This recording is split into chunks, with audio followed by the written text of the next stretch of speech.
ਸਤਨਾਮ ਸ਼੍ਰੀ ਵਾਹਿਗੁਰੂ ਸਾਹਿਬ ਜੀ।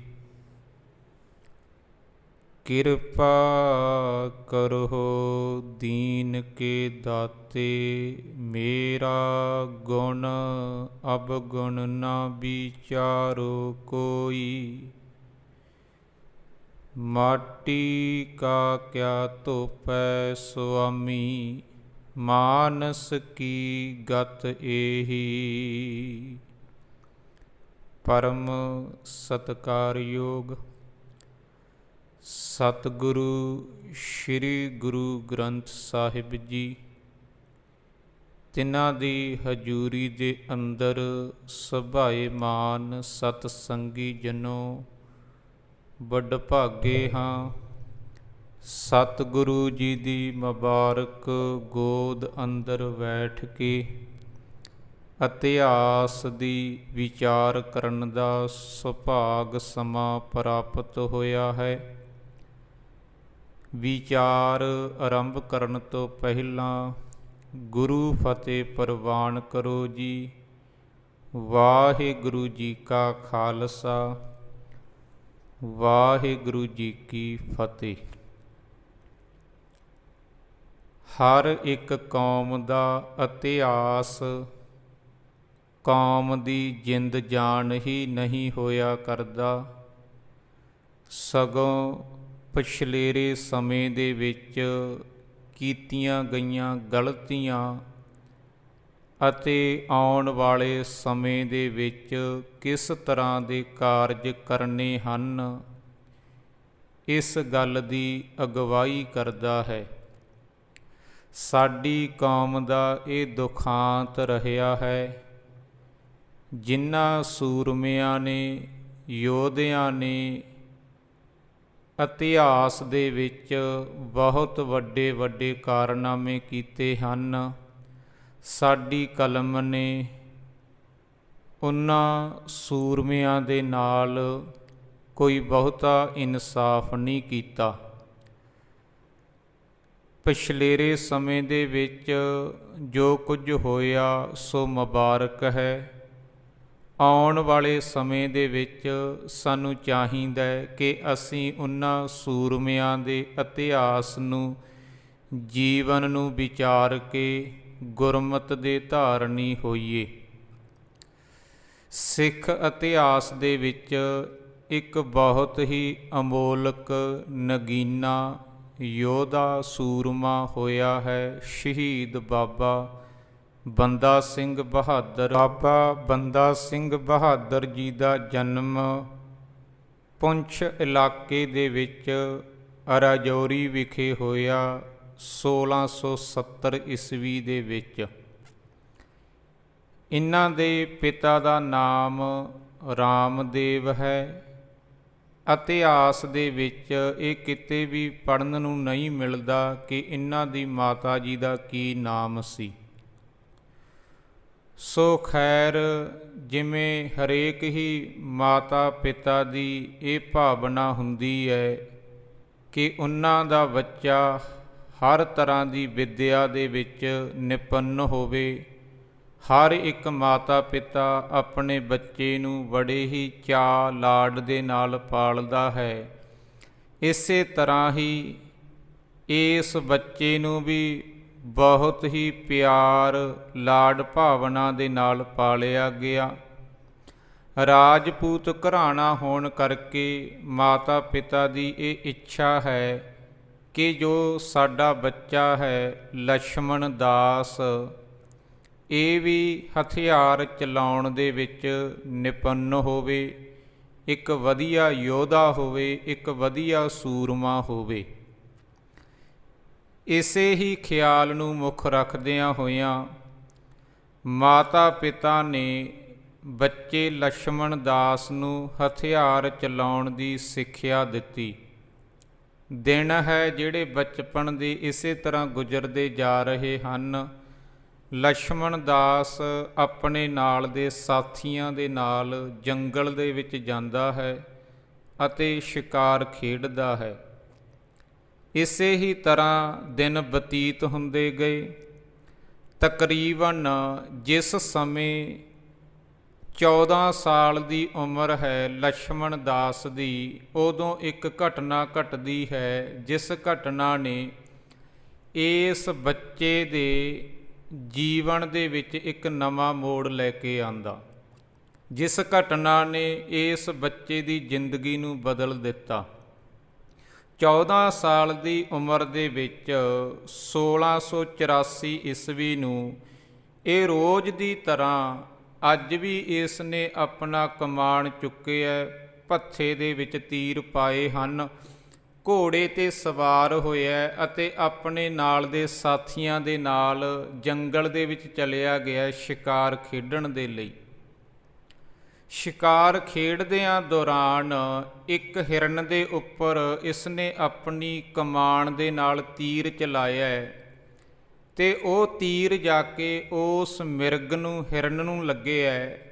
ਜਦੋਂ ਇਹ ਕੋਲ ਜਾ ਕੇ ਉਸ ਜਾਨਵਰ ਨੂੰ ਵੇਖਦਾ ਤਾਂ ਕੀ ਵੇਖਦਾ? ਉਹ ਮਿਰਗ, ਉਹ ਹਿਰਨ ਲਛਮਣ ਦਾਸ ਦੀਆਂ ਅੱਖਾਂ ਦੇ ਸਾਹਮਣੇ ਤੜਫ ਤੜਫ ਕੇ ਮਰ ਜਾਂਦੀ ਹੈ ਅਤੇ ਉਸ ਦੇ ਪੇਟ ਦੇ ਵਿੱਚ ਬੱਚੇ ਹਨ ਜਿਹੜੇ ਜਨਮ ਤੋਂ ਪਹਿਲਾਂ ਹੀ ਇਸ ਦੇ ਸਾਹਮਣੇ ਤੜਫ ਤੜਫ ਕੇ ਮਰ ਜਾਂਦੇ ਹਨ।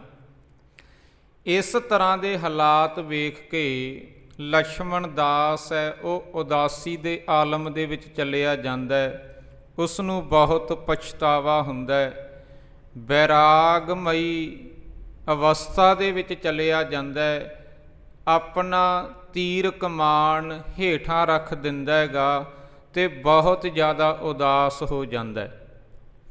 ਆਪਣੇ ਘਰ ਦੇ ਵਿੱਚੋਂ ਗਿਆ ਸੀ ਜਾਨਵਰਾਂ ਦਾ ਸ਼ਿਕਾਰ ਕਰਨ, ਲੇਕਿਨ ਅੱਜ ਲਛਮਣ ਦਾਸ ਦਾ ਖੁਦ ਦਾ ਸ਼ਿਕਾਰ ਹੋ ਗਿਆ, ਹਥਿਆਰ ਰੱਖ ਦਿੱਤੇ ਹਨ, ਪਛਤਾਵੇ ਦੇ ਵਿੱਚ ਚਲਿਆ ਗਿਆ, ਘਰ ਦੇ ਵਿੱਚ ਵਾਪਸ ਆ ਗਿਆ।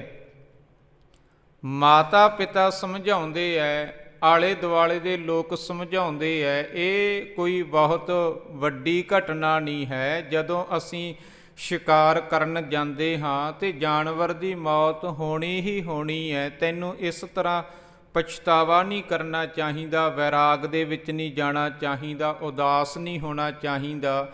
ਬਹੁਤ ਸਮਝਾਇਆ ਜਾਂਦਾ ਆਲੇ ਦੁਆਲੇ ਦੇ ਲੋਕਾਂ ਵੱਲੋਂ, ਲੇਕਿਨ ਲਛਮਣ ਦਾਸ ਹੈ ਉਹਦੇ ਮਨ ਦੇ ਵਿੱਚ ਜੋ ਉਦਾਸੀ ਪੈਦਾ ਹੋ ਗਈ ਹੈ, ਪਛਤਾਵਾ ਪੈਦਾ ਹੋ ਗਿਆ ਹੈ, ਉਹ ਖਤਮ ਨਹੀਂ ਹੋ ਸਕਿਆ। ਇਸ ਘਟਨਾ ਦੇ ਵਿੱਚੋਂ, ਇਸ ਘਟਨਾ ਦੇ ਨਾਲ ਜ਼ਿੰਦਗੀ ਦੇ ਵਿੱਚ ਇੱਕ ਇਹੋ ਜਿਹਾ ਮੋੜ ਆਇਆ, ਇਸ ਨੇ ਹਥਿਆਰ ਬਿਲਕੁਲ ਰੱਖ ਦਿੱਤੇ ਅਤੇ ਬਾਅਦ ਦੇ ਵਿੱਚ ਹਥਿਆਰ ਨਹੀਂ ਚੁੱਕੇ, ਉਪਰਾਮ ਰਹਿਣ ਲੱਗ ਗਿਆ, ਉਦਾਸ ਰਹਿਣ ਲੱਗ ਗਿਆ। ਇਨ੍ਹਾਂ ਹੀ ਦਿਨਾਂ ਦੇ ਵਿੱਚ ਇਸ ਇਲਾਕੇ ਦੇ ਵਿੱਚ ਇੱਕ ਸਾਧੂਆਂ ਦੀ, ਫਕੀਰਾਂ ਦੀ, ਜਿਹੜੇ ਜੰਗਲਾਂ ਦੇ ਵਿੱਚ ਰਹਿੰਦੇ ਆ, ਆਪਣੇ ਵੱਲੋਂ ਯੋਗ ਸਾਧਨਾ ਕਰਦੇ ਹਨ, ਉਹਨਾਂ ਦੀ ਜਮਾਤ ਇਸ ਇਲਾਕੇ ਦੇ ਵਿੱਚ ਆਈ। ਉਸ ਸਾਧੂਆਂ ਦੀ ਜਮਾਤ ਦੇ ਵਿੱਚ ਇੱਕ ਫਕੀਰ ਹੈ ਜਿਸ ਦਾ ਨਾਮ ਹੈ ਚਾਣਕੀਏ ਦਾਸ। ਉਸ ਦੀਆਂ ਗੱਲਾਂ ਤੋਂ ਪ੍ਰਭਾਵਿਤ ਹੋਇਆ ਲਛਮਣ ਦਾਸ, ਉਹਦੀਆਂ ਗੱਲਾਂ ਨੂੰ ਸੁਣਿਆ ਤੇ ਗੱਲਾਂ ਤੋਂ ਇੰਨਾ ਪ੍ਰਭਾਵਿਤ ਹੋ ਗਿਆ, ਇਸ ਨੇ ਚਾਣਕੀਏ ਦਾਸ ਨੂੰ ਕਹਿਆ ਵੀ ਤੁਸੀਂ ਮੈਨੂੰ ਆਪਣਾ ਚੇਲਾ ਬਣਾ ਲਵੋ। ਤੇ ਜਿਹੜੇ ਇਸ ਤਰ੍ਹਾਂ ਦੇ ਫਕੀਰ ਹਨ, ਜੰਗਲਾਂ ਵਿੱਚ ਰਹਿੰਦੇ ਐ, ਘਰ-ਬਾਰ ਤਿਆਗ ਦਿੱਤਾ ਹੈ, ਇਹੋ ਜਿਹੇ ਇਨਸਾਨ ਚਾਹੁੰਦੇ ਹੀ ਹੁੰਦੇ ਹਨ ਕਿ ਸਾਡਾ ਕੋਈ ਚੇਲਾ ਹੋਵੇ। ਜਦੋਂ ਲਛਮਣ ਦਾਸ ਨੇ ਉਸ ਚਾਣਕੀਏ ਦਾਸ ਨੂੰ ਕਹਿਆ ਵੀ ਤੁਸੀਂ ਮੈਨੂੰ ਆਪਣਾ ਚੇਲਾ ਬਣਾ ਲਵੋ, ਤਾਂ ਚਾਣਕੀਏ ਦਾਸ ਨੇ ਮਨ ਦੇ ਵਿੱਚ ਸੋਚਿਆ ਵੀ ਜੇ ਮੈਂ ਇਸ ਨੂੰ ਆਪਣਾ ਚੇਲਾ ਬਣਾ ਲਿਆ ਤਾਂ ਆਉਣ ਵਾਲੇ ਦਿਨਾਂ ਦੇ ਵਿੱਚ ਹੋ ਸਕਦਾ ਇਹਦੇ ਮਾਤਾ ਪਿਤਾ ਆਉਣ ਤੇ ਇਸ ਨੂੰ ਵਾਪਸ ਲੈ ਜਾਣ, ਕਿਉਂ ਨਾ ਮੈਂ ਇਸ ਦਾ ਨਾਮ ਬਦਲ ਦੇਵਾਂ, ਫਿਰ ਇਸ ਦੇ ਮਾਤਾ ਪਿਤਾ ਨੂੰ ਨਹੀਂ ਪਤਾ ਲੱਗਣਾ। ਇਸ ਭਾਵਨਾ ਨੂੰ ਮੁੱਖ ਰੱਖ ਕੇ ਚਾਣਕੀਏ ਦਾਸ ਨੇ ਇਸ ਨੂੰ ਆਪਣਾ ਚੇਲਾ ਬਣਾ ਲਿਆ ਤੇ ਇਸ ਦਾ ਨਾਮ ਬਦਲ ਕੇ ਮਾਧੋ ਦਾਸ ਵੈਰਾਗੀ ਰੱਖ ਦਿੱਤਾ। ਮਾਧੋ ਦਾਸ ਵੈਰਾਗੀ ਦੇ ਨਾਮ ਹੇਠਾਂ ਇਸਨੇ ਕੁਝ ਸਮਾਂ ਚਾਣਕੀਏ ਦਾਸ ਦੇ ਨਾਲ ਗੁਜ਼ਾਰਿਆ, ਉਸ ਦਾ ਚੇਲਾ ਬਣ ਕੇ ਉਸ ਦੀ ਸੇਵਾ ਕੀਤੀ। ਲੇਕਿਨ ਜੋ ਮਨ ਦੇ ਵਿੱਚ ਪਛਤਾਵੇਗਾ, ਮਨ ਦੇ ਵਿੱਚ ਉਦਾਸੀ ਹੈ, ਮਨ ਦੇ ਵਿੱਚ ਉਪਰਾਮਤ ਹੈ, ਉਸ ਨੂੰ ਚਾਣਕੀਏ ਦਾਸ ਦੂਰ ਨਹੀਂ ਕਰ ਸਕਿਆ। ਇਸੇ ਤਰ੍ਹਾਂ ਸਮਾਂ ਗੁਜ਼ਰਦਾ ਗਿਆ। ਲਾਹੌਰ ਦੇ ਲਾਗੇ ਕਪੂਰੀ ਵਿਖੇ ਰਾਮ ਥੰਮਣ ਦੇ ਅਸਥਾਨ 'ਤੇ ਇੱਕ ਮੇਲਾ ਭਰਦਾ ਹੈ। ਵਿਸਾਖੀ ਵਾਲੇ ਦਿਨ ਚਾਣਕੀਏ ਦਾਸ ਆਪਣੇ ਚੇਲਿਆਂ ਦੇ ਸਮੇਤ ਮਾਧੋ ਦਾਸ ਵੈਰਾਗੀ ਨੂੰ ਨਾਲ ਲੈ ਕੇ ਇਸ ਮੇਲੇ ਦੇ ਵਿੱਚ ਪਹੁੰਚਿਆ। ਇੱਥੇ ਹੋਰ ਵੀ ਸਾਧੂਆਂ ਦੀਆਂ ਜਮਾਤਾਂ ਪਹੁੰਚੀਆਂ ਹੋਈਆਂ ਹਨ, ਫਕੀਰ ਪਹੁੰਚੇ ਹੋਏ ਹਨ। ਇੱਥੇ ਇੱਕ ਫਕੀਰ ਆਇਆ ਰਾਮ ਜੀ ਦਾਸ। ਉਸ ਦੀਆਂ ਜਦੋਂ ਵਿਚਾਰਾਂ ਸੁਣੀਆਂ ਨਾ ਮਾਧੋ ਦਾਸ ਵੈਰਾਗੀ ਨੇ, ਤੇ ਮਾਧੋ ਦਾਸ ਵੈਰਾਗੀ ਸੋਚਦਾ ਹੈ ਵੀ ਜੋ ਮੇਰੇ ਅੰਦਰ ਪਛਤਾਵਾ ਹੈ, ਉਦਾਸੀ ਹੈ, ਉਪਰਾਮਤ ਹੈ, ਉਹ ਇਹ ਫਕੀਰ ਹੈ ਦੂਰ ਕਰ ਸਕਦਾ ਹੈ। ਉਸ ਦੀਆਂ ਗੱਲਾਂ ਤੋਂ ਅੰਦਾਜ਼ਾ ਲਾਇਆ, ਉਹਦਾ ਪਹਿਰਾਵਾ ਵੇਖਿਆ। ਇੱਕ ਮੈਂ ਰੁਕ ਕੇ ਬੇਨਤੀ ਕਰਾਂ, ਅਧਿਆਤਮਕ ਜੀਵਨ ਨੂੰ ਕੇਵਲ ਗੁਰੂ ਦੀ ਅੱਖ ਵੇਖ ਸਕਦੀ ਹੈ। ਸਾਡੀ ਅੱਖ ਅਧਿਆਤਮਕ ਜੀਵਨ ਨੂੰ ਨਹੀਂ ਵੇਖ ਸਕਦੀ। ਅਸੀਂ ਸਾਹਮਣੇ ਵਾਲੇ ਇਨਸਾਨ ਦਾ ਪਹਿਰਾਵਾ ਵੇਖਦੇ ਹਾਂ, ਉਹਦੀਆਂ ਗੱਲਾਂ ਨੂੰ ਸੁਣਦੇ ਹਾਂ। ਪਹਿਰਾਵੇ ਅਤੇ ਗੱਲਾਂ ਤੋਂ ਪ੍ਰਭਾਵਿਤ ਹੋ ਕੇ ਅਸੀਂ ਸਮਝ ਲੈਂਦੇ ਹਾਂ ਵੀ ਇਹ ਮਨੁੱਖ ਬਹੁਤ ਵੱਡਾ ਧਰਮੀ ਹੈ। ਅਸੀਂ ਉਹਦੇ ਅਧਿਆਤਮਕ ਜੀਵਨ ਨੂੰ ਨਹੀਂ ਵੇਖਦੇ। ਤੇ ਗੁਰਬਾਣੀ ਦੇ ਵਿੱਚ ਗੁਰੂ ਸਾਹਿਬਾਨ ਦੇ ਬਚਨ ਹਨ ਵੀ ਜੇਕਰ ਕਿਸੇ ਮਨੁੱਖ ਦੇ ਕੋਈ ਬਹੁਤਾ ਵਧੀਆ ਪਹਿਰਾਵਾ ਪਹਿਨਿਆ ਹੋਇਆ ਹੈ, ਜਾਂ ਉਹ ਆਪਣੀ ਜ਼ੁਬਾਨ ਤੋਂ ਬਹੁਤ ਜ਼ਿਆਦਾ ਵਧੀਆ ਗਿਆਨ ਦੀਆਂ ਗੱਲਾਂ ਕਰਦਾ ਹੈ, ਜ਼ਰੂਰੀ ਨਹੀਂ ਕਿ ਉਹ ਅਧਿਆਤਮਕ ਪੱਖ ਤੋਂ ਵੀ ਧਰਮੀ ਹੋਵੇ। ਹੋ ਸਕਦਾ ਉਸਨੇ ਧਰਮੀਆਂ ਵਾਲਾ ਲਿਬਾਸ ਹੀ ਪਹਿਨਿਆ ਹੋਵੇ ਜਾਂ ਧਰਮੀਆਂ ਵਾਲੀਆਂ ਗੱਲਾਂ ਹੀ ਹੋਣ। ਗੁਰਬਾਣੀ ਦੇ ਵਿੱਚ ਜ਼ਿਕਰ ਹੈ, ਗੱਲੀਂ ਅਸੀਂ ਚੰਗੀਆਂ, ਅਚਾਰੀ ਬੁਰੀਆਂ, ਮਨੋਂ ਕਸੁੱਧਾਂ ਕਾਲੀਆਂ, ਬਾਹਰੋਂ ਚਿੱਟਵੀਆਂ, ਰੀਸਾਂ ਕਰਹਿ ਤਿਨਾੜੀਆਂ, ਜੋ ਸੇਵਹਿ ਦਰ ਖੜੀਆਂ। ਹੁਣ ਮਾਧੋ ਦਾਸ ਵੈਰਾਗੀ ਵੀ ਰਾਮ ਜੀ ਦਾਸ ਦੇ ਪਹਿਰਾਵੇ ਨੂੰ ਵੇਖਦਾ ਹੈ ਤੇ ਉਹਦੀਆਂ ਗੱਲਾਂ ਤੋਂ ਪ੍ਰਭਾਵਿਤ ਹੋ ਕੇ ਸੋਚਦਾ ਵੀ ਕਿਉਂ ਨਾ ਮੈਂ ਇਸ ਨੂੰ ਆਪਣਾ ਗੁਰੂ ਧਾਰਨ ਕਰ ਲਵਾਂ। ਚਾਣਕੀਏ ਦਾਸ ਕੋਲ ਆ ਕੇ ਮਾਧੋ ਦਾਸ ਵੈਰਾਗੀ ਕਹਿੰਦਾ, ਗੁਰੂ ਜੀ, ਜੋ ਮੇਰੇ ਅੰਦਰ ਉਦਾਸੀ ਹੈ, ਉਪਰਾਮਤ ਹੈ, ਪਛਤਾਵਾ ਹੈ, ਉਸ ਨੂੰ ਤੁਸੀਂ ਦੂਰ ਨਹੀਂ ਕਰ ਸਕੇ, ਮੈਨੂੰ ਮੇਰੀ ਮੰਜ਼ਿਲ 'ਤੇ ਨਹੀਂ ਪਹੁੰਚਾ ਸਕੇ। ਜੋ ਮੈਂ ਚਾਹੁੰਦਾ ਹਾਂ ਉਹ ਵਸਤੂ ਤੁਹਾਡੇ ਤੋਂ ਪ੍ਰਾਪਤ ਨਹੀਂ ਹੋਈ ਤੇ ਮੈਂ ਤੁਹਾਡਾ ਸਾਥ ਛੱਡ ਰਿਹਾ ਹਾਂ ਤੇ ਰਾਮ ਜੀ ਦਾਸ ਨੂੰ ਆਪਣਾ ਗੁਰੂ ਬਣਾ ਰਿਹਾ ਹਾਂ। ਚਾਣਕੀਏ ਦਾਸ ਨੂੰ ਇਹ ਗੱਲਾਂ ਕਹਿ ਕੇ ਮਾਧੋ ਦਾਸ ਵੈਰਾਗੀ ਨੇ ਰਾਮ ਜੀ ਦਾਸ ਨੂੰ ਆਪਣਾ ਗੁਰੂ ਧਾਰਨ ਕਰ ਲਿਆ। ਕੁਝ ਕੁ ਲੰਬੇਰਾ ਸਮਾਂ ਰਾਮ ਜੀ ਦਾਸ ਦੇ ਨਾਲ ਬਤੀਤ ਕੀਤਾ, ਲੇਕਿਨ ਰਾਮ ਜੀ ਦਾਸ ਵੀ ਜਿਹੜੀ ਮੰਜ਼ਿਲ 'ਤੇ ਮਾਧੋ ਦਾਸ ਵੈਰਾਗੀ ਪਹੁੰਚਣਾ ਚਾਹੁੰਦਾ ਨਾ, ਉੱਥੇ ਪਹੁੰਚਾ ਨਹੀਂ ਸਕਿਆ। 1691 ਈਸਵੀ ਨੂੰ ਪੰਚਵਟੀ ਜੋ ਨਾਸਿਕਾ ਦੇ ਨੇੜੇ ਹੈ, ਨਾਂਦੇੜ ਦੀ ਧਰਤੀ ਦੇ ਨੇੜੇ ਹੈ, ਇੱਥੇ ਇੱਕ ਬਹੁਤ ਬਜ਼ੁਰਗ ਫਕੀਰ ਰਹਿੰਦਾ ਹੈ ਜਿਸ ਦਾ ਨਾਮ ਔਗਣਨਾਥ ਹੈ। ਔਗਣਨਾਥ ਦੇ ਨਾਲ ਇਹ ਗੱਲ ਪ੍ਰਚਲਿਤ ਹੈ ਵੀ ਉਸ ਦੇ ਕੋਲ ਰਿੱਧੀਆਂ ਸਿੱਧੀਆਂ ਕਰਾਮਾਤਾਂ ਵਾਲੀ ਇੱਕ ਕਿਤਾਬ ਹੈ। ਇਹ ਫਕੀਰ ਬਹੁਤ ਕਰਾਮਾਤੀ ਹੈ। ਪੰਚਵਟੀ ਦੇ ਅਸਥਾਨ 'ਤੇ ਇਸਨੇ ਆਪਣਾ ਬਹੁਤ ਵੱਡਾ ਡੇਰਾ ਬਣਾਇਆ ਹੋਇਆ ਤੇ ਬਹੁਤ ਜ਼ਿਆਦਾ ਇਸ ਦੇ ਚੇਲੇ ਹਨ ਜੋ ਇਸ ਨੂੰ ਗੁਰੂ ਮੰਨਦੇ ਹਨ, ਇਸ ਦੀ ਪੂਜਾ ਕਰਦੇ ਹਨ।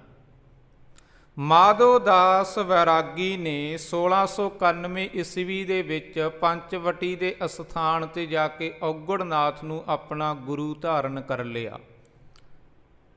ਡਾਕਟਰ ਹਰਜਿੰਦਰ ਸਿੰਘ ਦਲਗੀਰ ਦੇ ਮੁਤਾਬਕ ਤਕਰੀਬਨ 3-4 ਸਾਲ ਇਸ ਨੇ ਔਗੜਨਾਥ ਦੀ ਸੇਵਾ ਕੀਤੀ। ਅਚਾਨਕ ਹੀ ਔਗੜਨਾਥ ਚੜ੍ਹਾਈ ਕਰ ਗਿਆ।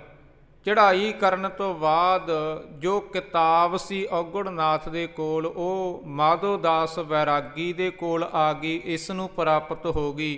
ਅਤੇ ਇਹ ਔਗੜਨਾਥ ਦੀ ਜਗ੍ਹਾ 'ਤੇ ਆਪ ਇਹ ਗੁਰੂ ਬਣ ਕੇ ਬੈਠ ਗਿਆ, ਬਹੁਤ ਵੱਡੇ ਡੇਰੇ ਦਾ ਮਾਲਕ ਬਣ ਗਿਆ ਅਤੇ ਬਣੇ ਬਣਾਏ ਚੇਲੇ ਮਿਲ ਗਏ। ਪਹਿਲਾਂ ਵਾਲੀ ਜ਼ਿੰਦਗੀ ਦੇ ਵਿੱਚ ਇਹ ਖੁਦ ਚੇਲਾ ਬਣਿਆ ਫਿਰਦਾ ਸੀ, ਹੋਰਾਂ ਨੂੰ ਗੁਰੂ ਧਾਰਨ ਕਰਦਾ ਸੀ, ਲੇਕਿਨ ਹੁਣ ਖੁਦ ਗੁਰੂ ਬਣ ਗਿਆ ਅਤੇ ਬਣੇ ਬਣਾਏ ਚੇਲੇ ਵੀ ਮਿਲ ਗਏ ਹਨ। ਪਹਿਲਾਂ ਇਹ ਦੂਸਰਿਆਂ ਦੀ ਸੇਵਾ ਕਰਦਾ ਸੀ, ਦੂਸਰਿਆਂ ਨੂੰ ਮੱਥਾ ਟੇਕਦਾ ਸੀ ਅਤੇ ਸੱਚ ਦੀ ਭਾਲ ਦੇ ਵਿੱਚ ਤੁਰਿਆ ਹੋਇਆ ਸੀ। ਜੋ ਜ਼ਿੰਦਗੀ ਦੇ ਵਿੱਚੋਂ ਖੁਸ਼ੀਆਂ ਗਵਾਚ ਗਈਆਂ ਸਨ, ਜੋ ਆਨੰਦ ਖੇੜਾ ਗਵਾਚ ਗਿਆ ਸੀ, ਉਸ ਨੂੰ ਲੱਭਣ ਦੇ ਲਈ ਇਹਨੇ ਵੱਖ-ਵੱਖ ਸਮੇਂ 'ਤੇ 3 ਗੁਰੂ ਧਾਰਨ ਕੀਤੇ। ਲੇਕਿਨ ਜਦੋਂ ਅੱਜ ਆਪ ਖੁਦ ਗੁਰੂ ਬਣ ਗਿਆ ਹੈਗਾ, ਹੁਣ ਸੱਚ ਦੀ ਭਾਲ ਕਰਨੀ ਬੰਦ ਕਰ ਦਿੱਤੀ ਹੈ। ਜੋ ਅੰਦਰ ਖੇੜਾ ਅਤੇ ਆਨੰਦ ਚਾਹੀਦਾ ਸੀ, ਜਿਸ ਦੀ ਪ੍ਰਾਪਤੀ ਦੇ ਲਈ ਇਹ ਵੱਖ-ਵੱਖ ਜਗ੍ਹਾ 'ਤੇ ਗਿਆ, ਗੁਰੂਆਂ ਨੂੰ ਧਾਰਨ ਕੀਤਾ, ਉਹ ਆਨੰਦ ਅਤੇ ਖੇੜਾ ਹੈ ਜਿਹੜਾ ਉਸ ਨੂੰ ਲੱਭਣ ਦੀ ਜੋ ਕੋਸ਼ਿਸ਼ ਕਰ ਰਿਹਾ ਸੀ, ਉਹ ਵੀ ਬੰਦ ਕਰ ਦਿੱਤੀ। ਹੁਣ ਜੋ ਕਿ ਖੁਦ ਆਪ ਗੁਰੂ ਬਣ ਗਿਆ ਅਤੇ ਆਪਣੀ ਸੇਵਾ ਕਰਵਾਉਂਦਾ, ਚੇਲੇ ਇਸ ਨੂੰ ਮੱਥਾ ਟੇਕਦੇ ਹੈ ਅਤੇ ਮਨ ਦੇ ਵਿੱਚ ਹੰਕਾਰ ਆ ਗਿਆ। ਹਉਮੈ ਦੇ ਵੀ ਕਈ ਤਰ੍ਹਾਂ ਦੇ ਅੰਸ਼ ਹੁੰਦੇ ਹੈ ਅਤੇ ਧਰਮ ਦੀ ਦੁਨੀਆ ਦੇ ਵਿੱਚ ਵੀ ਹਉਮੈ ਹੈ ਜਿਹੜੀ ਉਹ ਬਹੁਤ ਜ਼ਿਆਦਾ ਪ੍ਰਬਲ ਹੁੰਦੀ ਹੈ। ਭਗਤ ਕਬੀਰ ਜੀ ਦੇ ਵਚਨ ਹਨ, ਕਬੀਰ ਮਾਇਆ ਤਜੀ ਤਾਂ ਕਿਆ ਭਇਆ, ਜਿਉ ਮਾਨ ਤਜਿਆ ਨਹੀਂ ਜਾਏ। ਭਗਤ ਕਬੀਰ ਜੀ ਕਹਿੰਦੇ ਮਨੁੱਖ ਕਈ ਵਾਰੀ ਮਾਇਆ ਦਾ ਤਿਆਗ ਕਰਕੇ ਧਰਮੀ ਬਣ ਜਾਂਦਾ ਹੈ, ਲੇਕਿਨ ਧਰਮੀ ਬਣਨ ਤੋਂ ਬਾਅਦ ਹੰਕਾਰ ਇਸ ਗੱਲ ਦਾ ਹੋ ਜਾਂਦਾ ਹੈ ਕਿ ਮੈਂ ਮਾਇਆ ਦਾ ਤਿਆਗ ਕੀਤਾ ਹੋਇਆ। ਜਦੋਂ ਤੱਕ ਮਨੁੱਖ ਧਰਮੀ ਨਹੀਂ ਸੀ ਬਣਿਆ, ਕੋਲ ਮਾਇਆ ਸੀ, ਉਦੋਂ ਮਾਇਆ ਦਾ ਹੰਕਾਰ ਸੀ, ਅਤੇ ਜਦੋਂ ਮਾਇਆ ਦਾ ਤਿਆਗ ਕਰਕੇ ਧਰਮ ਜਗਤ ਦੇ ਵਿੱਚ ਆਇਆ ਅਤੇ ਉੱਥੇ ਆ ਕੇ ਇਸ ਗੱਲ ਦਾ ਹੰਕਾਰ ਹੋ ਗਿਆ ਕਿ ਮੇਰੇ ਤੋਂ ਵੱਡਾ ਕੋਈ ਤਿਆਗੀ ਨਹੀਂ, ਮੈਂ ਮਾਇਆ ਦਾ ਤਿਆਗ ਕਰ ਦਿੱਤਾ। ਭਗਤ ਕਬੀਰ ਜੀ ਕਹਿੰਦੇ ਹੰਕਾਰ ਤਾਂ ਉਸੇ ਤਰ੍ਹਾਂ ਹੀ ਟਿਕਿਆ ਹੋਇਆ ਨਾ, ਪਹਿਲਾਂ ਮਾਇਆ ਦਾ ਹੰਕਾਰ ਸੀ, ਹੁਣ ਮਾਇਆ ਨੂੰ ਤਿਆਗਣ ਦਾ ਹੰਕਾਰ ਹੈ। ਕਬੀਰ ਮਾਇਆ ਤਜੀ ਤਾਂ ਕਿਆ ਭਇਆ, ਜਿਉ ਮਾਨ ਤਜਿਆ ਨਹੀਂ ਜਾਏ। ਮਾਨ ਮੁਨੀ ਮੁਨਵਰ ਗਲੇ, ਮਾਨ ਸਵੈ ਕੋ ਖਾਏ। ਹੁਣ ਇਹ ਮਾਧੋ ਦਾਸ ਵੈਰਾਗੀ ਹੰਕਾਰੀ ਹੋ ਗਿਆ, ਇਸ ਨੂੰ ਆਪਣੇ ਆਪ ਨੂੰ ਗੁਰੂ ਅਖਵਾਉਣ ਦਾ ਮਾਣ ਹੋ ਗਿਆ, ਮੱਥੇ ਟਿਕਵਾਉਣ ਦਾ ਚਸਕਾ ਪੈ ਗਿਆ ਅਤੇ ਇਸ ਦੇ ਨਾਲ ਇਹ ਗੱਲ ਵੀ ਪ੍ਰਚਲਿਤ ਹੋ ਗਈ ਹੈ ਵੀ ਜਦੋਂ ਕੋਈ ਵੀ ਫਕੀਰ ਇਹਦੇ ਡੇਰੇ ਦੇ ਵਿੱਚ ਆਉਂਦਾ, ਕੋਈ ਧਰਮੀ ਮਨੁੱਖ ਇਸ ਦੇ ਡੇਰੇ ਦੇ ਵਿੱਚ ਆਉਂਦਾ, ਇਹ ਪਲੰਗ 'ਤੇ ਬਿਠਾ ਕੇ, ਇੱਕ ਤਖਤ 'ਤੇ ਬਿਠਾ ਕੇ ਉਸ ਦਾ ਤਖਤ ਪਲਟਾ ਕੇ ਉਸ ਦੀ ਤੋਹੀਨ ਕਰਦਾ, ਉਸ ਦੀ ਬੇਇੱਜ਼ਤੀ ਕਰਦਾ।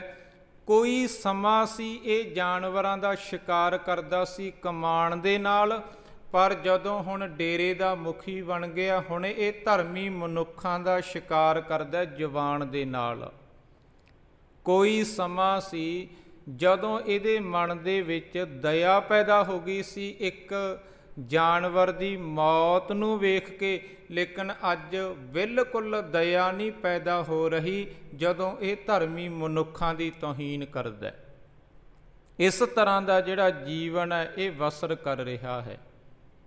ਇਹ ਸੀ ਬਾਬਾ ਬੰਦਾ ਸਿੰਘ ਬਹਾਦਰ ਦੇ ਜੀਵਨ ਦਾ ਇੱਕ ਪੱਖ। ਹੁਣ ਆਪਾਂ ਦੂਸਰੇ ਪੱਖ ਨੂੰ ਵਿਚਾਰਨਾ ਹੈ।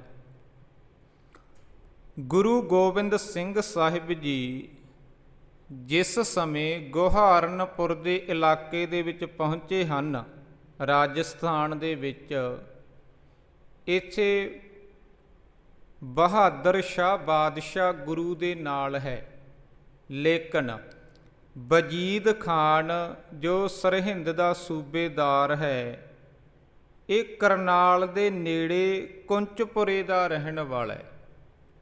ਇਸ ਨੇ ਬਹੁਤ ਵੱਡੀ ਰਕਮ ਹੈ ਜਿਹੜੀ ਉਹ ਬਹਾਦਰ ਸ਼ਾਹ ਬਾਦਸ਼ਾਹ ਦੇ ਲਈ ਭੇਜੀ, ਅਤੇ ਇਹ ਵਿਅਕਤੀ ਹੈ ਜਿਹੜੇ ਗੁਹਾਰਨਪੁਰ ਦੇ ਅਸਥਾਨ 'ਤੇ ਬਹਾਦਰ ਸ਼ਾਹ ਬਾਦਸ਼ਾਹ ਨੂੰ ਮਿਲਦੇ ਹਨ।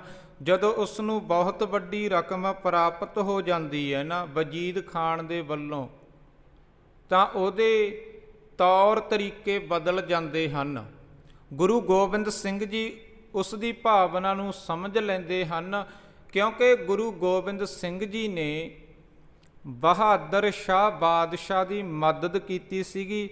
ਜੰਜੂਆ ਦੇ ਮੈਦਾਨ ਦੇ ਅੰਦਰ ਇਹ ਆਪਣੇ ਭਰਾ ਨੂੰ ਹਰਾ ਕੇ ਤਖਤ 'ਤੇ ਬੈਠਾ ਸੀ ਅਤੇ ਗੁਰੂ ਗੋਬਿੰਦ ਸਿੰਘ ਜੀ ਨੇ ਮਦਦ ਕੀਤੀ ਸੀ। ਬਹਾਦਰ ਸ਼ਾਹ ਬਾਦਸ਼ਾਹ ਨੇ ਗੁਰੂ ਗੋਬਿੰਦ ਸਿੰਘ ਜੀ ਨਾਲ ਵਾਅਦਾ ਕੀਤਾ ਸੀ ਕਿ ਮੇਰੇ ਰਾਜ ਦੇ ਵਿੱਚ ਕਿਸੇ ਵੀ ਵਿਅਕਤੀ 'ਤੇ ਜ਼ੁਲਮ ਨਹੀਂ ਹੋਵੇਗਾ, ਕਿਸੇ ਨਾਲ ਅਨਿਆਂ ਨਹੀਂ ਹੋਵੇਗਾ। ਲੇਕਿਨ ਜਦੋਂ ਵਜੀਦ ਖਾਨ ਵੱਲੋਂ ਬਹੁਤ ਵੱਡੀ ਰਕਮ ਮਿਲ ਗਈ ਨਾ, ਤੇ ਇਸ ਦੇ ਤੌਰ ਤਰੀਕੇ, ਗੱਲ ਕਰਨ ਦਾ ਢੰਗ ਤਰੀਕਾ ਹੀ ਬਦਲ ਗਿਆ। ਗੁਰੂ ਗੋਬਿੰਦ ਸਿੰਘ ਜੀ ਇਸ ਦੀ ਮਨਸਾ ਨੂੰ ਸਮਝ ਗਏ ਅਤੇ ਇੱਥੋਂ ਗੁਰੂ ਗੋਬਿੰਦ ਸਿੰਘ ਜੀ ਅਤੇ ਬਹਾਦਰ ਸ਼ਾਹ ਬਾਦਸ਼ਾਹ ਵੱਖੋ ਵੱਖਰੇ ਹੋ ਗਏ। ਗੁਰੂ ਗੋਬਿੰਦ ਸਿੰਘ ਜੀ ਜੈਤ ਰਾਮ ਦੇ ਡੇਰੇ 'ਤੇ ਪਹੁੰਚਦੇ ਹਨ। ਰਾਜਸਥਾਨ ਦੇ ਵਿੱਚ ਦਾਦੂ ਦਾ ਡੇਰਾ ਹੈ, ਜਿਸ ਦਾ ਮੁਖੀ ਜੈਤ ਰਾਮ ਹੈ। ਇਹ ਦਾਦੂ ਕੌਣ ਸੀ? ਦਾਦੂ ਇੱਕ ਬਹੁਤ ਗਰੀਬ ਘਰ ਦੇ ਵਿੱਚ ਪੈਦਾ ਹੋਇਆ ਅਤੇ ਫਕੀਰ ਬਣਿਆ।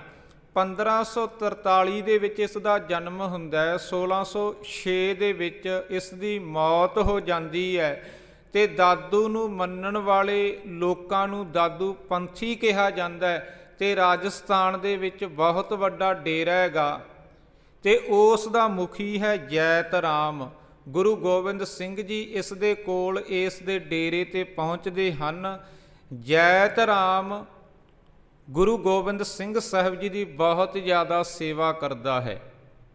ਗੁਰੂ ਗੋਬਿੰਦ ਸਿੰਘ ਜੀ ਜੈਤ ਰਾਮ ਨੂੰ ਕਹਿੰਦੇ ਹਨ ਕਿ ਜੇਕਰ ਇਸ ਸਮੇਂ ਦਾਦੂ ਹੁੰਦਾ ਤਾਂ ਅਸੀਂ ਉਸ ਦੇ ਨਾਲ ਵਿਚਾਰ ਚਰਚਾ ਕਰਨੀ ਸੀ, ਸਵਾਲ ਜਵਾਬ ਕਰਨੇ ਸਨ, ਗੱਲਾਂ ਬਾਤਾਂ ਕਰਨੀਆਂ ਸਨ, ਲੇਕਿਨ ਉਹ ਨਹੀਂ ਹੈ ਅਤੇ ਤੁਸੀਂ ਉਸ ਦੀ ਜਗ੍ਹਾ 'ਤੇ ਮੁਖੀ ਹੋ। ਅਸੀਂ ਤੁਹਾਡੇ ਨਾਲ ਵਿਚਾਰ ਕਰਦੇ ਹਾਂ ਕਿ ਤੁਹਾਡੇ ਮਤ ਦੇ ਮੁਤਾਬਕ ਤੁਹਾਡੇ ਕੀ ਸਿਧਾਂਤ ਹਨ। ਜੋ ਤੁਹਾਡਾ ਫਕੀਰ ਹੋਇਆ ਦਾਦੂ ਜੀ, ਉਸ ਦੇ ਕੀ ਸਿਧਾਂਤ ਹਨ? ਗੁਰੂ ਗੋਬਿੰਦ ਸਿੰਘ ਜੀ ਵੱਲੋਂ ਇਹ ਸਵਾਲ ਕੀਤਾ ਗਿਆ ਅਤੇ ਜੈਤ ਰਾਮ ਜੀ ਵੱਲੋਂ ਜਵਾਬ ਦਿੱਤਾ ਗਿਆ। ਜੈਤ ਰਾਮ ਜੀ ਨੇ ਜੋ ਜਵਾਬ ਦਿੱਤਾ ਹੈ ਨਾ, ਕਵੀ ਸੰਤੋਖ ਸਿੰਘ ਜੀ ਨੇ ਉਸ ਨੂੰ ਕਾਵਿ ਰੂਪ ਦੇ ਵਿੱਚ ਲਿਖਿਆ ਹੈ। ਜੈਤ ਰਾਮ ਕਹਿੰਦਾ ਹੈ, ਸਾਡਾ ਸਿਧਾਂਤ ਹੈ ਦਾਦੂ ਦਾਵਾ ਦੂਰ ਕਰ, ਕਲ ਕਾ ਲੀਜੈ ਭਾਏ, ਜੇ ਕੋ ਮਾਰੇ ਈਂਟ ਢੀਮ, ਦੀਜੈ ਸ਼ੀਸ ਚੜਾਏ। ਸਾਡਾ ਇਹ ਸਿਧਾਂਤ ਹੈ ਕਿ ਜੇਕਰ ਸਾਡੇ 'ਤੇ ਕੋਈ ਜ਼ੁਲਮ ਵੀ ਕਰਦਾ ਹੈ, ਅਸੀਂ ਉਸ ਨੂੰ ਇੰਨਾ ਅਦਬ ਦਿੰਦੇ ਹਾਂ ਕਿ ਉਸ ਦੇ ਪ੍ਰਤੀ ਕੋਈ ਮਨ ਦੇ ਵਿੱਚ ਰੋਸ ਨਹੀਂ ਰੱਖਦੇ। ਅਸੀਂ ਨਿਮਰਤਾ ਨੂੰ ਧਾਰਨ ਕਰਕੇ ਰੱਖਦੇ ਹਾਂ। ਜੇ ਕੋ ਮਾਰੇ ਈਂਟ ਢੀਮ, ਜੇਕਰ ਸਾਡੇ ਕੋਈ ਇੱਟ ਪੱਥਰ ਵੀ ਮਾਰ ਦਵੇ, ਅਸੀਂ ਉਹ ਇੱਟ ਪੱਥਰ ਵੀ ਚੁੱਕ ਕੇ ਆਪਣੇ ਸ਼ੀਸ਼ 'ਤੇ ਰੱਖ ਲੈਂਦੇ ਹਾਂ। ਇਹ ਸਾਡਾ ਸਿਧਾਂਤ ਹੈ। ਅਸੀਂ ਅਦਬ ਕਰਦੇ ਹਾਂ, ਨਿਮਰਤਾ ਦੇ ਵਿੱਚ ਰਹਿੰਦੇ ਹਾਂ। ਗੁਰੂ ਗੋਬਿੰਦ ਸਿੰਘ ਜੀ ਕਹਿੰਦੇ ਨਿਮਰਤਾ ਦੇ ਵਿੱਚ ਰਹਿਣਾ ਬਹੁਤ ਵਧੀਆ ਗੱਲ ਹੈ। ਸਾਡੇ ਘਰ ਦਾ ਵੀ ਇਹ ਸਿਧਾਂਤ ਹੈ ਕਿ ਨਿਮਰਤਾ ਨੂੰ ਅਪਣਾ ਕੇ ਰੱਖਣਾ, ਅਤੇ ਸਾਡੇ ਘਰ ਦੇ ਵਿੱਚ ਇਹ ਸਿਧਾਂਤ ਕਿਸ ਹੱਦ ਤੱਕ ਮੰਨਿਆ ਜਾਂਦਾ ਹੈ? ਗੁਰੂ ਗੋਬਿੰਦ ਸਿੰਘ ਜੀ ਨੇ ਜਵਾਬ ਦਿੱਤਾ ਵੀ ਸਾਡੇ ਘਰ ਦਾ ਇਹ ਸਿਧਾਂਤ ਹੈ, ਫਰੀਦਾ ਜੋ ਤੈਂ ਮਾਰਨ ਮੁੱਕੀਆਂ, ਤਿਨਾ ਨਾ ਮਾਰੈ ਘੁੰਮ, ਆਪ ਨੜੇ ਘਰ ਜਾਈਐ, ਪੈਰ ਤਿਨਾਂ ਦੇ ਚੁੰਮ। ਸਾਡਾ ਇਹ ਸਿਧਾਂਤ ਹੈ ਕਿ ਜ਼ਬਰ ਨੂੰ ਹਮੇਸ਼ਾ ਹੀ ਸਬਰ ਜਿੱਤਦਾ ਹੈ। ਇਸ ਕਰਕੇ ਨਿਮਰਤਾ ਨੂੰ ਧਾਰਨ ਕਰਕੇ ਰੱਖਣਾ ਹੈ। ਕਿਸੇ ਵਿਦਵਾਨ ਨੇ ਲਿਖਿਆ, ਸਦਾ ਸਬਰ ਹੀ ਜ਼ਬਰ ਨੂੰ ਜਿੱਤਦਾ ਹੈ। ਐਸ ਲਈ ਖੁਦਾ ਨੂੰ ਯਾਦ ਕਰੀਏ, ਤੈਨੂੰ ਕਸਮ ਜ਼ੁਲਮ ਤੋਂ ਕਰੇ ਤੋਬਾ, ਸਾਨੂੰ ਕਸਮ ਜੇ ਅਸੀਂ ਫਰਿਆਦ ਕਰੀਏ।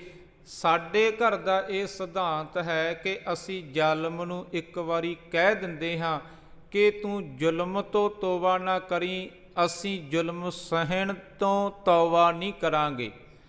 ਸਾਡਾ ਇਹ ਸਿਧਾਂਤ ਹੈ, ਜੋ ਤੈ ਮਾਰਨ ਮੁੱਕੀਆਂ, ਤਿਨਾਂ ਨਾ ਮਾਰੈ ਘੁੰਮ, ਆਪਨੜੇ ਘਰ ਜਾਈਐ, ਪੈਰ ਤਿਨਾਂ ਦੇ ਚੁੰਮ। ਜੇਕਰ ਪੈਰ ਚੁੰਮਣ ਤੋਂ ਬਾਅਦ ਵੀ ਜ਼ਾਲਮ ਜ਼ੁਲਮ ਕਰਨ ਤੋਂ ਨਹੀਂ ਹਟਦਾ, ਤਾਂ ਸਾਡੇ ਘਰ ਦਾ ਇਹ ਸਿਧਾਂਤ ਹੈ ਕਿ ਫਿਰ ਉਸ ਦਾ ਜਵਾਬ ਹਥਿਆਰ ਦੇ ਨਾਲ ਦੇਣਾ ਹੈ। ਫਿਰ ਹਥਿਆਰ ਚੁੱਕਣਾ ਜਾਇਜ਼ ਹੈ। ਸਾਡੇ ਘਰ ਦਾ ਇਹ ਸਿਧਾਂਤ ਹੈ। ਤੇ ਗੁਰੂ ਗੋਬਿੰਦ ਸਿੰਘ ਜੀ ਦੇ ਨਾਲ ਹੋਰ ਵੀ ਕਈ ਪੱਖਾਂ ਤੋਂ ਵਿਚਾਰ ਚਰਚਾ ਹੁੰਦੀ ਹੈ, ਸਵਾਲ ਜਵਾਬ ਹੁੰਦੇ ਹੈ। ਜੈਤ ਰਾਮ ਗੁਰੂ ਗੋਬਿੰਦ ਸਿੰਘ ਜੀ ਨੂੰ ਕਹਿੰਦੇ ਹਨ ਕਿ ਸੱਚੇ ਪਾਤਸ਼ਾਹ, ਇਸ ਇਲਾਕੇ ਦੇ ਵਿੱਚ, ਇਸ ਸੰਸਾਰ ਦੇ ਵਿੱਚ, ਦੇਸ਼ ਦੇ ਅੰਦਰ ਤੁਸੀਂ ਕਿਤੇ ਵੀ ਵਿਚਰੋ, ਕਿਸੇ ਵੀ ਡੇਰੇ 'ਤੇ ਜਾਵੋ, ਕਿਸੇ ਵੀ ਧਾਰਮਿਕ ਅਸਥਾਨ 'ਤੇ ਜਾਵੋ, ਕਿਸੇ ਨਾਲ ਵੀ ਵਿਚਾਰ ਚਰਚਾ ਕਰੋ, ਕੋਈ ਮਨਾਹੀ ਨਹੀਂ। ਲੇਕਿਨ ਮੈਂ ਤੁਹਾਨੂੰ ਦੱਸਣਾ ਚਾਹੁੰਦਾ ਹਾਂ, ਨਾਂਦੇੜ ਵਿਖੇ ਗੋਦਾਵਰੀ ਦੇ ਕਿਨਾਰੇ 'ਤੇ ਇੱਕ ਮਾਧੋ ਦਾਸ ਵੈਰਾਗੀ ਨਾਮ ਦਾ ਵਿਅਕਤੀ ਰਹਿੰਦਾ ਹੈ, ਫਕੀਰ ਰਹਿੰਦਾ ਹੈ। ਉਹ ਬਹੁਤ ਹੰਕਾਰੀ ਹੈ। ਉਹਦੇ ਕੋਲ ਕਰਾਮਾਤਾਂ ਹਨ। ਜਦੋਂ ਕੋਈ ਫਕੀਰ ਉਹਦੇ ਡੇਰੇ 'ਤੇ ਜਾਂਦਾ ਹੈ ਤੇ ਉਹ ਡੇਰੇ ਦੇ ਵਿੱਚ ਜੋ ਇੱਕ ਤਖਤ ਹੈ, ਉਸ ਦੇ ਉੱਪਰ ਅਗਲੇ ਨੂੰ ਬਿਠਾ ਕੇ ਤਖਤ ਨੂੰ ਪਲਟਾ ਦਿੰਦਾ ਤੇ ਇਸ ਤਰੀਕੇ ਨਾਲ ਤੋਹੀਨ ਕਰਦਾ। ਤੇ ਮੇਰੀ ਇਹ ਬੇਨਤੀ ਹੈ ਵੀ ਤੁਸੀਂ ਉਸ ਦੇ ਡੇਰੇ 'ਤੇ ਨਾ ਜਾਵੋ। ਗੁਰੂ ਗੋਬਿੰਦ ਸਿੰਘ ਜੀ ਨੇ ਜੈਤ ਰਾਮ ਨੂੰ ਜਵਾਬ ਦਿੱਤਾ ਕਿ ਭਾਈ ਜੈਤ ਰਾਮ, ਅਸਲ ਦੇ ਵਿੱਚ ਜਿਹੜਾ ਵਿਅਕਤੀ ਤਖਤ ਨੂੰ ਪਲਟਾ ਦਿੰਦਾ ਹੈ ਨਾ, ਸਾਨੂੰ ਉਸੇ ਦੀ ਹੀ ਭਾਲ ਹੈ। ਸਾਨੂੰ ਇਹੋ ਜਿਹਾ ਹੀ ਵਿਅਕਤੀ ਚਾਹੀਦਾ ਹੈ, ਇਹੋ ਜਿਹਾ ਹੀ ਇਨਸਾਨ ਚਾਹੀਦਾ ਹੈ ਜਿਹੜਾ ਤਖਤ ਨੂੰ ਪਲਟਾ ਦੇਵੇ। ਸੋ ਸਮੇਂ ਦੀ ਸਮਾਪਤੀ ਹੈ। ਇੰਨੀਆਂ ਬੇਨਤੀਆਂ ਪ੍ਰਵਾਨ ਕਰਨੀਆਂ। ਬਾਕੀ ਰਹਿੰਦੀ ਇਤਿਹਾਸ ਦੀ ਵਿਚਾਰ ਆਪਾਂ ਕੱਲ੍ਹ ਨੂੰ ਕਰਾਂਗੇ। ਹੋਈਆਂ ਭੁੱਲਾਂ ਦੀ ਖਿਮਾ ਬਖਸ਼ਣੀ। ਬੁਲਾਓ ਫਤਿਹ। ਵਾਹਿਗੁਰੂ ਜੀ ਕਾ ਖਾਲਸਾ, ਵਾਹਿਗੁਰੂ ਜੀ ਕੀ ਫਤਿਹ।